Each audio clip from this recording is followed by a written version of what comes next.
So as you guys know, my name's Perry, and I'm getting back into bass fishing after a 4-year break. 15 years experience, and I've owned 3 boats. And today we're going to talk about what I liked, what I didn't like, and what's coming on my new boat that I'm getting in 2 weeks. So as I mentioned, we're going to talk about the 3 boats I've owned and the things that I've learned over the years.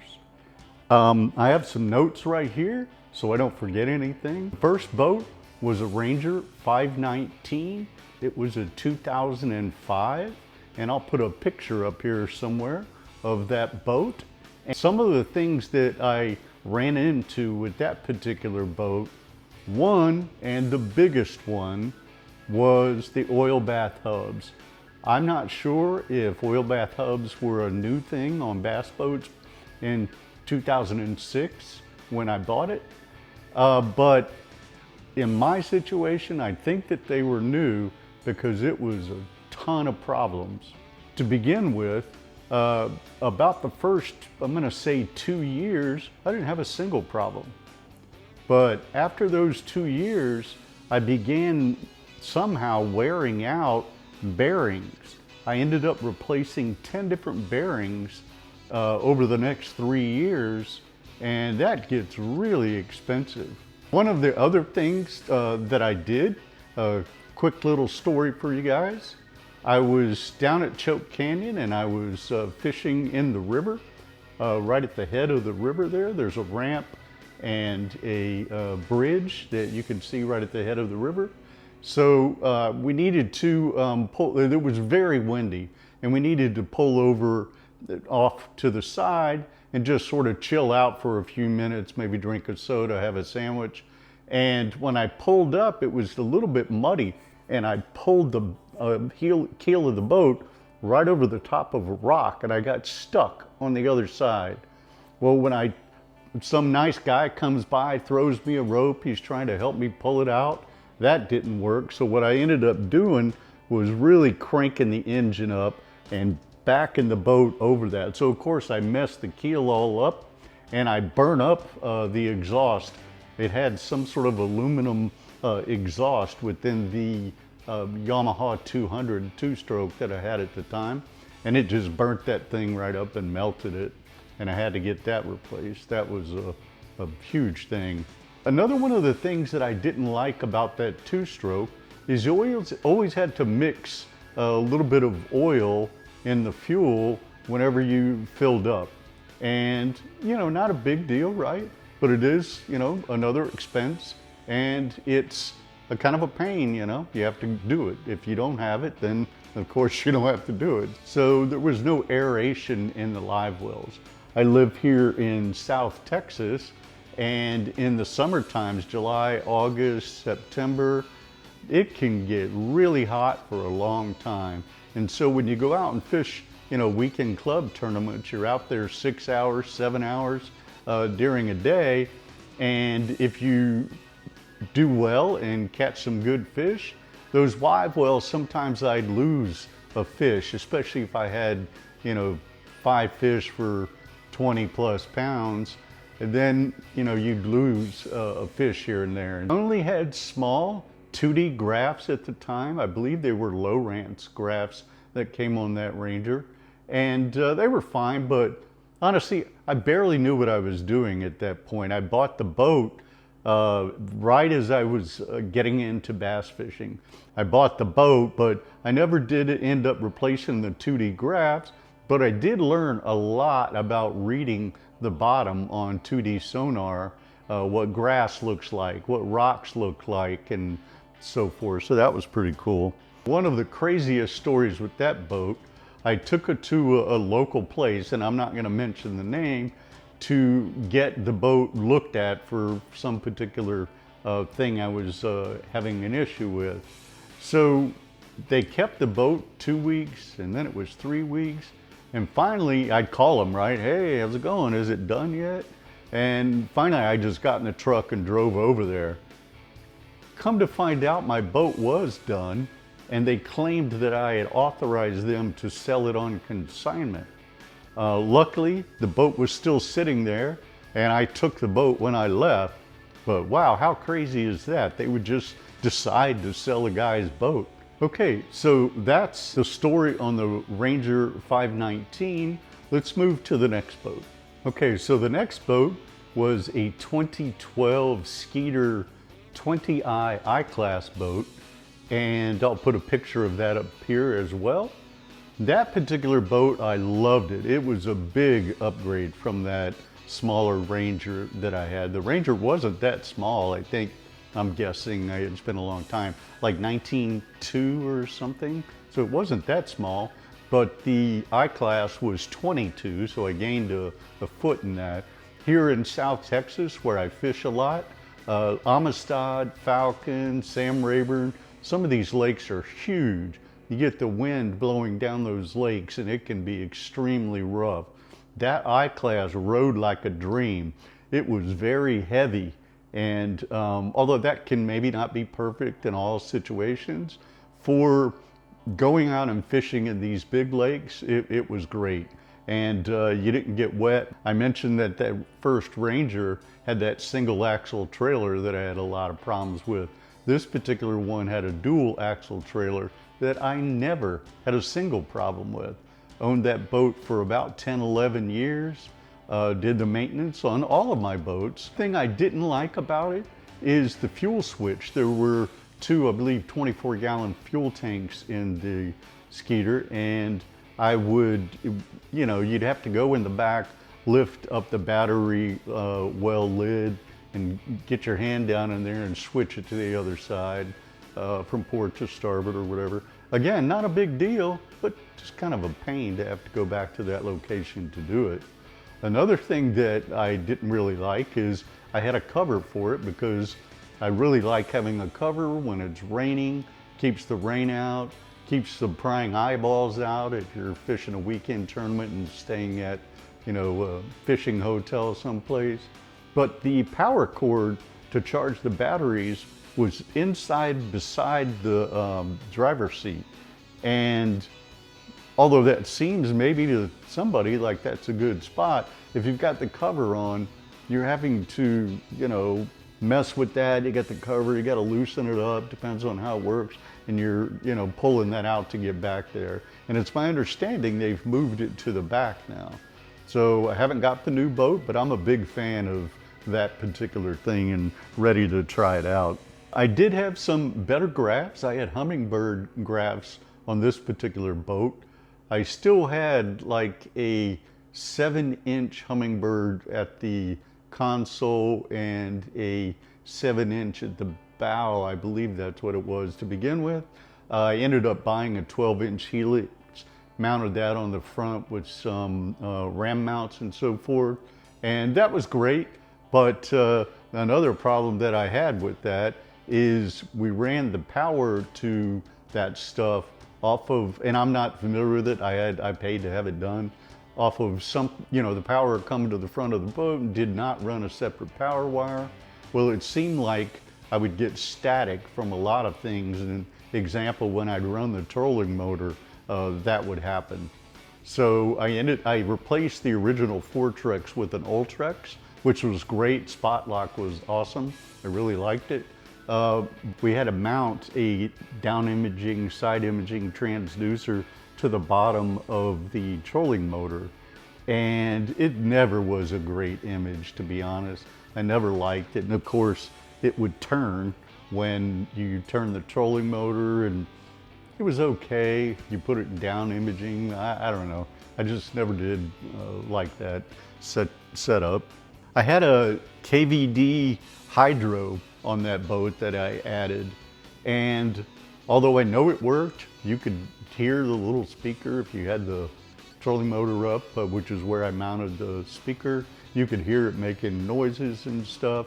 For those who don't know, it's intended to make sort of bait fish sounds to hopefully get the fish to bite. And I've heard some people like it. I never saw an improvement, or never liked it at all, because I really didn't see an improvement. And I believe I paid several $100s for that thing, so that was kind of a waste.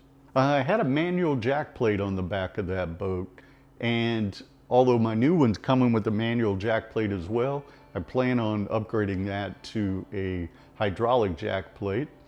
Just have to space out the spending of the money. But that manual jack plate, after a while on that iClass, I added some better batteries to the back. They weren't lithium, but better batteries. And I put some 12-foot talons on the back. Well, I learned over the years that apparently Skeeters at that time were known for porpoising. Well, once I added those batteries and I put those 12-foot talons on the back, that was kind of a mess. Like between like 12 and, I don't know, 22 miles an hour or something like that, it would porpoise, and that was kind of a drag. So I'd have to plan how I took off and so forth with that. I had dual consoles on both the first two boats, and it's fine and it's nice, but it takes up room, and honestly, I can do without it, so I'm not getting a new one with that. Another thing that happened several times with that Ranger is at the time, and I think still, they come with remote live well drain switches, and they were mounted right here to your right when you're driving the boat. The problem is they appear to be made of like a plastic wire with a metal cord in it to pull, I guess, the plug in and out. And several times, without, you know, overworking it or whatever, it broke. So I don't know, I assume rust or something got in the way. I hear that Skeeter changed the front deck material on some of the newer boats. Now, I don't believe the ZXR 19SE 2026 that I'm getting has this newer upgraded thing. I believe it still has fiberglass but aluminum decking on it, and that's what the like if you open any of the rod boxes or whatever, that's what you see, those aluminum pieces sticking up.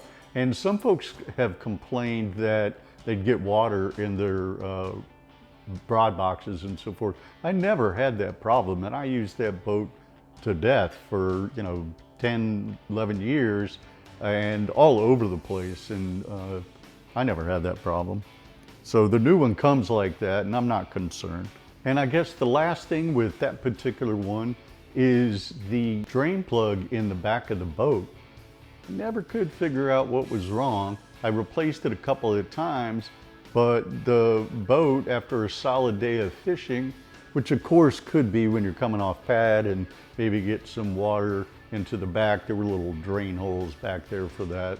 It could be some of that, maybe, and of course the splash well, I think it's called, in the back. Could be some of that, but no, I replaced that drain plug several times. I had the dealer look at it and never could figure out what that was. Maybe it was nothing, but just something to take note of.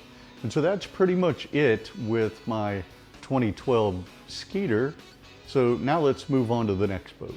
So my next boat, which I get on June 1st, is a Skeeter again. This time it's a 2026 19SE, ZXR 19SE.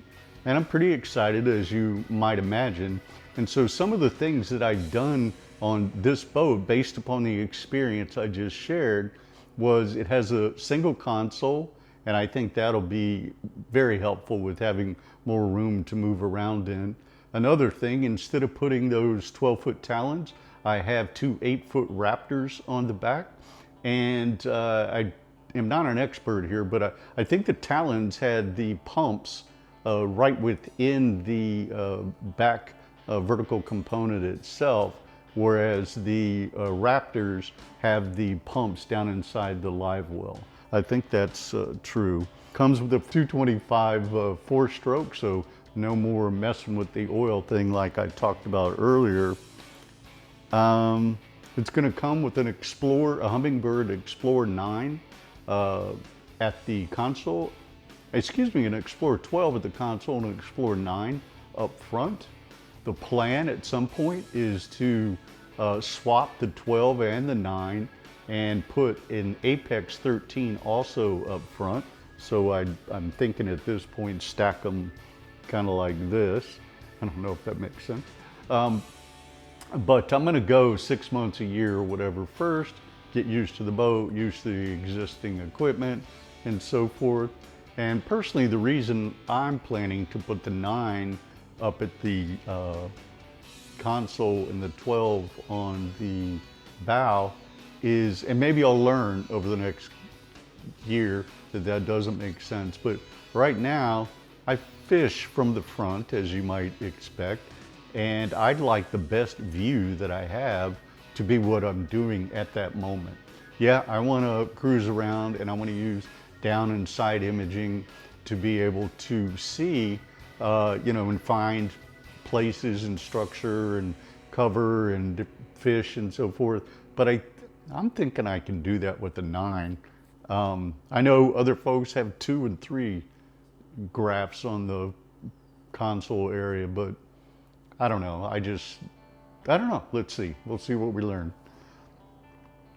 So the trailer, it's again a tandem axle trailer built by Skeeter.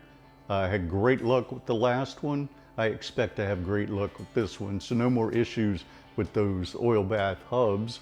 I do think that, you know, I'll learn more, but they use some technology that's a little bit different than that. And I think it's the same thing that was on my 2012. But again, we'll learn more there.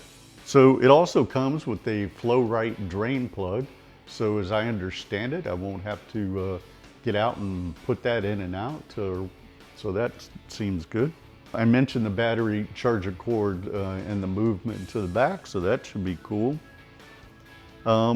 As I mentioned, I plan to add an Apex 13. I also plan to add target lock. I mentioned the weirdness with mounting that transducer on the bottom and shifting images and so forth.